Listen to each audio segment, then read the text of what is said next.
దేవునికి స్తోత్రం కలుగునుగాక. ప్రభునందు ప్రియమైనటువంటి దేవుని బిడ్డలకు ప్రభు నామంలో శుభములు కలుగునుగాక.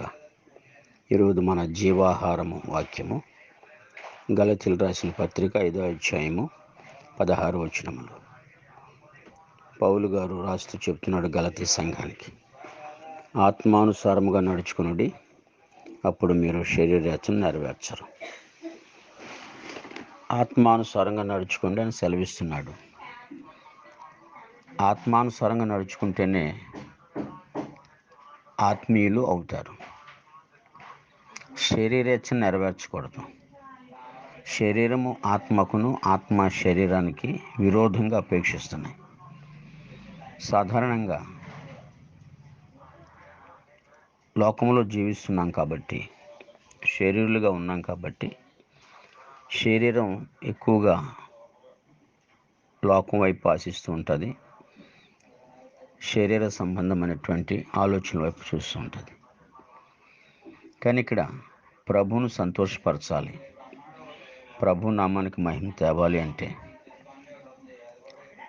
ఆత్మీయులు ఎప్పుడు ఆత్మ విషయాల మీద మనసు ఉంచుతారు. ఆత్మ విషయాల మీద మనసు ఉంచారు అంటే వాళ్ళు ఆత్మీయులు. ఆత్మానుసారంగా నడుచుకునుడి అని సెలవిస్తున్నాడు. ఇప్పుడు శరీరం ఎప్పుడు కూడా లోకం వైపు, పాపం వైపు లాగడానికి సిద్ధంగా ఉంటుంది.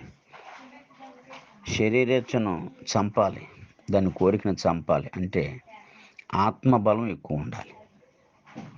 ఇప్పుడు చూడండి, ఇశ్రాయేలీయులు 40 దినాల నుంచి ఫిలిష్తీయులు అనేటువంటి గొలియాతు మీదకి యుద్ధం చేయడానికి వెళ్ళారు.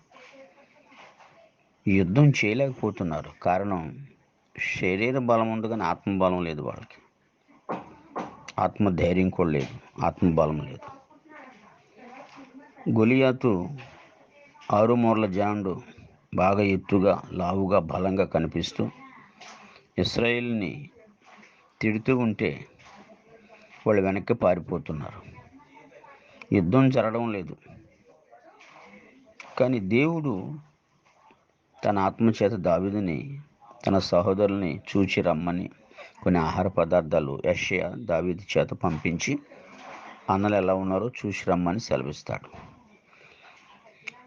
వెళ్ళి ఆహార పదార్థాలు, తినుబండారాలు ఇచ్చి వాళ్ళని చూస్తూ ఉంటే అదే టైంలో గొలియాతు వచ్చి కేకలేస్తాడు, ఇశ్రాయేలుని తిడతాడు. అప్పుడు దావీదుకి ఆత్మ పౌరుషం వస్తుంది.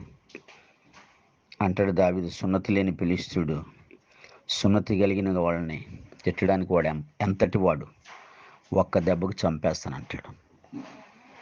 దావీదు ఆత్మలో వర్ధిల్లుతున్నాడు, ఆత్మీయంగా ఎదుగుతున్నాడు, ఆత్మచేత బలపరచబడుతున్నాడు. మరి చూడండి అక్కడ ఏం జరిగింది. ఆత్మ పౌరుషంతో, ఆత్మ బలంతో యుద్ధం యెహోవాదని వడిసెల రాయి పట్టుకుని వెళ్తాడు. గొలియాతు బళ్ళెము ఈటితో వస్తాడు. కాబట్టి ఒక్క దెబ్బతోనే దావీదు ఆ రాయి, ఒడిసెల రాయి విసిరి ఒక్క దెబ్బతో గొలియాతుని చంపేస్తాడు. వాడు శరీర సంబంధి గొలియాతు, దావీదు ఆత్మ సంబంధి, ఆత్మానుసారంగా నడుచుకున్నటువంటి వ్యక్తి. కాబట్టి ఈ దినాల్లో చాలామంది శరీరానుసారంగానే వెళ్ళిపోతున్నారు కానీ ఆత్మానుసారంగా నడవలేకపోతున్నారు. ఆత్మానుసారమైన మనస్సే దేవునికి ఇష్టం. ఇంకొకటి యోహాను సువార్త 6వ అధ్యాయము 63వ వచనములో, ఆత్మయే జీవింపు చేయుచున్నది, శరీరం కేవలం నిష్ప్రయోజనం. కానీ మనం నిష్ప్రయోజనమైన దాని మీద ఎక్కువ మనసు ఉంచుతాం, కాపాడుకుంటాం, పోషిస్తాం. నిజమే, ఆత్మకి శరీరానికి, శరీరానికి ఆత్మకి రెండూ కూడా ఇమిడి ఉన్నాయి. శరీరంలో ఆత్మ ఇమిడి ఉంది. అలా అని చెప్పేసి శరీరాన్ని మనం బలహీనపరచం, ఆత్మ కనపడతలేదు కదా అనుకోవచ్చు. రేపు ప్రొద్దుట ఈ శరీర జీవితం ముగించిన తర్వాత ఇందులోంచి ఆత్మ బయటకు వచ్చాక ఆత్మే దేవుని రాజ్యానికి వెళ్తుంది. అందుకనే ఆత్మయే జీవింప చేయుచున్నది, శరీరం కేవలం నిష్ప్రయోజనం. ప్రియులారా, ఆలోచించండి, కడవరి దినాల్లో ఉన్నాం మనం. ఆత్మానుసారంగా నడుచుకుంటున్నావా, శరీరానుసారంగా నడుచుకుంటున్నావా? శరీరానుసారంగా నడుచుకుంటే దెబ్బతింటాం మనం. సాతాను చేతిలో ఓడిపోతాం. ఆత్మానుసారంగా నడుచుకుంటే ఆత్మీయులుగా ఉంటాం. ఈ ఆత్మ రేపు ప్రొద్దుట దేవుని రాజ్యంలో ఉంటుంది. అందుకనే శిలువ మీద లాస్ట్ అండ్ ఫైనల్గా ప్రభు వారు పలికిన మాట, తండ్రి నీ చేతికి నా ఆత్మను అప్పగించుకొనుచున్నాను. ఈ రోజుల్లో చాలామంది ఆత్మనే రకరకాల క్షణికావేశంలో మరణాల ద్వారా ఆత్మనే సాతానికి అప్పగిస్తున్నారు, పాతాళానికి అప్పగిస్తున్నారు, మరణానికి అప్పగిస్తున్నారు. దేవునికి అప్పగించాలి. ఆత్మానుసారంగా నడుచుకున్న వారు మాత్రమే దేవునికి అప్పగించగలుగుతారు, దేవుని రాజ్యంలో ఉంటారు. అట్టి కృప దేవుడు మీ అందరికీ దయచేయునుగాక. ఆమేన్.